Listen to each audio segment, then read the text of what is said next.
Good morning. We start with some developing election news. About an hour and a half ago, the Associated Press reported Governor Rick Scott's victory margin over Senator Bill Nelson was just 0.48 percentage points, and Scott claimed victory just after midnight. But under Florida state law, a recount is mandatory if the winning candidate's margin of victory is less than 0.5 percentage point. Other than serving our nation in uniform, the opportunity to serve as the 46th governor of the great state of Florida is the greatest professional honor of my life. Florida remains a red state as Republican Ron DeSantis is declared winner in the governor's race. And a congressional shift. Some saw this coming. Democrats take back the House while the Senate stays in Republican control. Tonight we're gearing up for another hot day across Tampa Bay. Temperatures warming a good 5 to 7 degrees warmer than average. Your highs in the upper 80s. Starting off the morning with a serious crash here in Pinellas County. A car has overturned here off 275. I'll have a full report coming up. And the word of the day is reaction, and I'm seeing lots of it on social media. I'll tell you a little bit about that here in a minute. I'm Candace Avila. I'm Rob Finnerty. It is a Wednesday morning, a hump day, November the 7th. Brightside starts right now.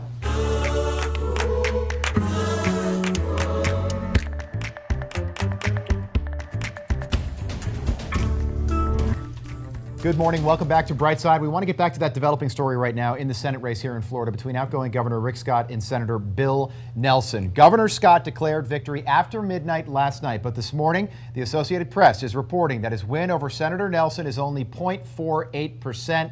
There is no word yet about a mandatory recount, but Florida law does require a recount if the margin of victory is less than 0.5%. And that brings us to some of these headlines in this morning's papers. The Tampa Bay Times says Rick Scott wins Florida U.S. Senate race, defeating three-term incumbent Bill Nelson.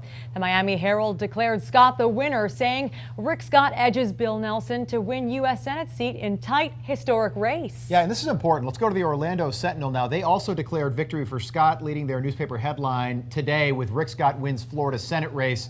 But this one interesting, the Naples Daily News, that's Rick Scott's hometown there. They were a little bit short of a declaration, though they did call the race for Scott with this headline: Scott appears to have won Senate race by razor-thin margin. And finally, a look at the Ledger, who boldly proclaimed Scott ousts Nelson from U.S. Senate. Meanwhile, Senator Nelson's campaign said after midnight the senator will make a statement today. He did not address his supporters or the media last night. 10 News reporter Bo Zimmer is in Naples, where Scott claimed victory.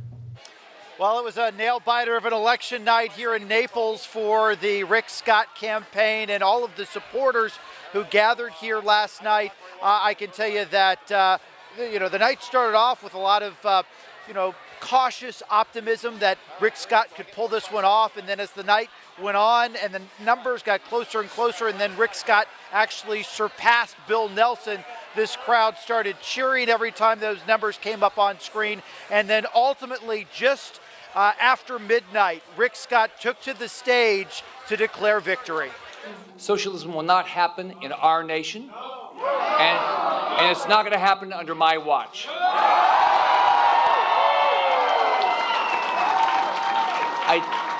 I didn't go to Tallahassee 8 years ago to be everybody's friend. I'm not going to D.C. to win a popularity contest. I'm going to D.C. to get something done. And of course, when Rick Scott finally took the stage, they noted that they had not yet received a call from Bill Nelson, but they are very confident that they have won this race, and that's the situation here in Naples. We'll throw it back to you. As for the governor's race, Republican nominee Ron DeSantis beat Democrat Andrew Gillum by more than 80,000 votes. We'll have more on this race and what it means for the state in about 30 minutes. Meanwhile, Democrats will have control of the House when next year's Congress begins in January. Voters in the midterm elections gave the Democrats the majority, but it wasn't the massive blue wave that many had thought it would be. Republicans were able to expand their majority in the U.S. Senate, and in a sign of what was to come, Virginia Democrat Jennifer Wexton defeated Republican Congresswoman Barbara Comstock. That was one of the first races called. It's one of more than 24 seats flipped in the House in the midterms that helped Democrats take back the House. Today is more than about Democrats and Republicans. It's about restoring the Constitution's checks and balances to the Trump administration. Republicans diminished the blue wave by increasing their majority in the Senate by taking Senate seats back in North Dakota, Missouri, Utah, and Tennessee. All right, as we get the day started, some fog developing over the last hour and a half, especially along the I-4 corridor. Finding Plant City, you're down to about a half-mile visibility because of that fog. Zephyr Hills, you've seen the fog kind of roll in and out at about a mile visibility right now, a little to the north.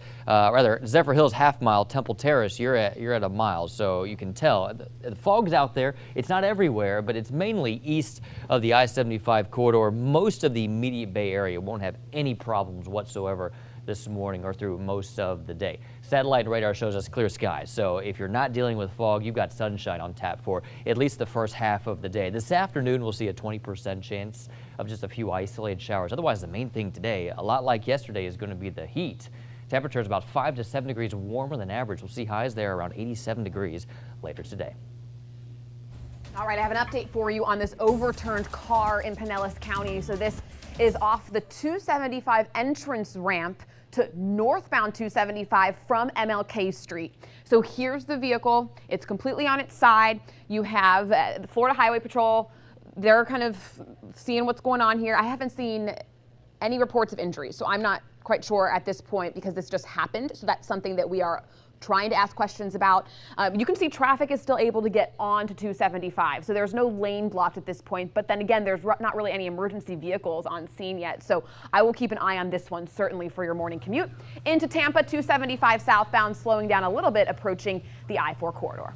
All right, Hillary, 6 after the hour now. We want to get back to politics in the Attorney General race here in the state of Florida. Republican Ashley Moody beating Democrat Sean Shaw by more than 520,000 votes, getting just under 53% of the vote. We'll always remember that it is not about me. It is about you. And ensuring at the end of the day, I defend the rights that ensure that you are in charge. I will work every day to deserve this great honor, to protect Floridians, and demonstrate an unwavering commitment to what sets us apart from others. And that is our belief in and adherence to justice under a rule of law. Moody promised to continue the conservative policies already in place. As for Democrat Sean Shaw, he thanked his team and said the race was historic despite not winning. It's okay. You know, we weren't successful, but we ran a good race. We made history just running. We were more competitive, raised more money, more endorsements. First African-American nominee. We did wonderful. This election is being called the Year of the Woman, and now that many of the results are in, it's easy to see why. Brightside's Jenny Dean is keeping track of the women that made history last night. Jenny? Yeah, Candace, last night there were many women that were elected to local, state, and federal offices, but there are a few that stand out. Let's talk about those. We want to start with the female governors. As of right now, we have 6. But after last night's election, I want you to check out this map. Women in 9, maybe 10 states have secured that seat. There are 4 female incumbents that were able to retain their seats, and you can see those are the ones in purple, and 5 others picked up wins. By the way, Maine is getting its first female governor. Now, the only question mark right now, which is why I say we could have 10, is the state of Georgia. That race is still too close to call. Democratic candidate Stacey Abrams calling for a recount, which could lead to a possible runoff. Now, if she wins, that means 10 states would have female governors. And not only are we going to be seeing more women in Washington, well, Congress is getting a big dose of diversity as well. The record-breaking number of women on ballots across the country included Republican Marsha Blackburn, who was quick to thank voters for electing her the first woman ever to represent Tennessee in the United States Senate.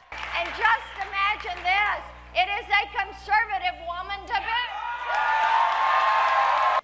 be. In New York, Democrat Alexandria Ocasio-Cortez became the youngest woman elected to Congress at just 29 years old.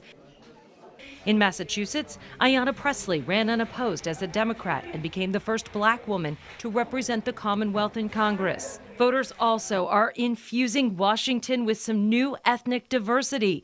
Democrat Ilhan Omar will serve as the nation's first Somali American congresswoman. We are done waiting. We are the ones we have been waiting for. Let's get to work. She'll be joined by Michigan Democrat Rashida Tlaib, also a Muslim and the first Palestinian American to serve Congress. Voters in Kansas chose Democrat Sharice Davids. She'll be the first Native American congresswoman. She's also a lesbian and was among a number of LGBTQ candidates, including Colorado Democrat Jared Polis, who will be the nation's first openly gay governor. Well, I just got goosebumps. So much change and diversity coming our way. There really is. And two of the women that we talked about in there, Rashida Tlaib and Ilhan Omar, both the first women Muslims in Congress. Yeah, very interesting. So definitely a lot of firsts last night. Definitely good to see a lot of diversity. And it's across the board. It's Democrats and it's Republicans. Yes, definitely. Jenny, thanks so much. Well, a surprise to our 10 News analysts on Tuesday night, all but one of the Florida amendments passed. Each of the 12 amendments needed at least 60% of the votes to pass. So let's start with amendment number 1. That was the homestead exemption. It did not pass.